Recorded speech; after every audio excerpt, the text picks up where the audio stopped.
हेल' लोगोफोर, बे समाव मोनसे गोनां बाथ्रा फोसावनो लानाय जादों। फारियै जोबजासिम नायलाबा नोंथांमोना मिथिनो हानाय जागोन मा बाथ्रा। दा बाहाय नुनो मोननाय जादों 16 जानुवारिनिफ्राय होगोन भारत नाङैनो आसामावबो भेक्सिन।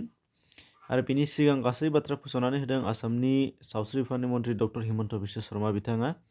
सोर मोनगोन फारियै माब्ला आरो माबादि खोलोबनि मानसिफोरा मोनग्रोगोन बेफोरखौ नोंथांमोना डिटेल्सै बाहाय मोननो हानाय जागोन। 16 जानुवारि खालिनि फुंनि 10:30 रिंगायाव गाहाय मन्थ्रि नरेन्द्र मदि बिथाङा भेक्सिन होनाय हाबाफारिखौ बेखेवनानै होगोन भिडिअ कनफारेन्सनि गेजेरजों। बिनिनो आसामनि फाहामसालियावबो बे हाबाफारिखौ लिंक खालामगोन। बैफोरनि गेजेराव मख'जादों Guwahati medical college, Nagaon civil hospital, Tezpur medical college. दा बे दाबथाम फाहामसालियाव गाहाय मन्थ्रिनि बेखेवनाय हाबाफारियाव थोंजोङै लिंक खालामनाय जागोन होनदों। बेनिफ्राय दङ आसामाव बेनि उनावनो गासैबो जिल्ला एबा 33ता जिल्लायावबो होनाय जागोन होनदों कभिड-19नि भेक्सिन। आरो बे भेक्सिनफोरा मोननै रोखोमनि जागोन। बैफोरो जादों क'भेक्सिन आरो मोनसेया जाबाय कभिसिल्ड। आसामाव गोबां सुबुं सानखोखौ नायनानै आरो भेक्सिननि बिबांखौ नायनानै सरकारा भेक्सिनखौ फारियै थाखो राननानै होलांनो आखायाव लादों। बिनि गेजेराव गिबि सारियाव दङ देहा फाहामसालियाव हाबा मावग्राफोर। बेयाव सरकारि एबा गावारि खोन्दो माने प्राइभेट मोन्नैबो हस्पिटालनिफ्राय हाबा मावग्रा डक्टरफोर, नार्सफोर, क्लिनारफोर आरो गासैबो फाहामसालिजों सोमोन्दो गोनां मावसुमाफोरा मोनग्रोनाय जागोन।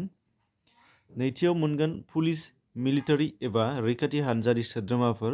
थामथियाव होनाय जागोन 50 बोसोर बैसोनिफ्राय बांसिन सुबुंफोर। आरो ब्रैथियाव दङ 50 बोसोर बैसोनि दुइसिन सुबुंफोर नाथाय बेरामिफोर जेरै blood pressure, diabetes, kidney problem बायदिसिना गेदेर जेंना थानाय सुबुंफोरनो। बे भेक्सिन होनाय हाबाखौ मावनो थाखाय गासै 8,651 सा नार्सफोर आरो 1,300 सा डक्टरफोरखौ फोरोंथाय होनाय जाबाय होनो। मख'जाथावदि बे भेक्सिनखौ लानो थाखाय भारत सरकारा फोसावखानाय वेब पर्टेल क'-विनआव रेजिस्ट्रेसन खालामनो नांगोन होनदों। बे बिथिङै दासिम आसामाव 2.9 लाख सुबुङा रेजिस्ट्रेसन खालामबाय होनना मन्थ्रि हिमन्त बिश्व शर्मा बिथाङा फोसावबाय।